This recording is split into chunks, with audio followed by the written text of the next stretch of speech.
uno munsi noneho n'ibitenda pe niba ukunda kuba watureba kuri YouTube kimwe TV show uno munsi nabazaniye uburyo kishuye ko wakora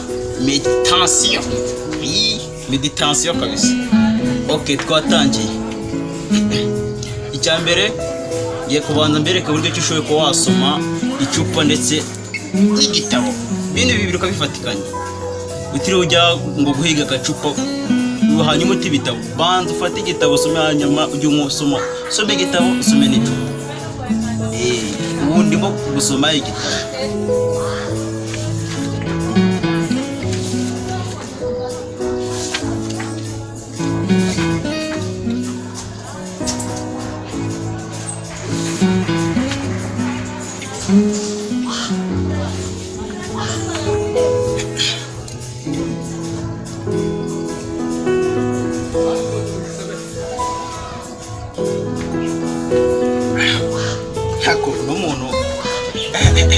uruganda rusizi gukora kabisa.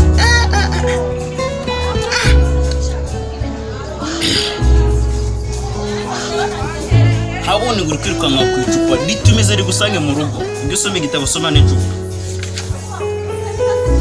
ndabizi ko harabo byananiye. Ese uzi ko ushiye kubatekereza buryo kishoye kuba wakitekerezaho reka ndemereke iri ni icupa kandi ririmo inzoga abigishishwe ko wakitekerezaho urikoresheje kugira ngo ubashe kwiyumvamo nyine ko muri wowe merewe neza.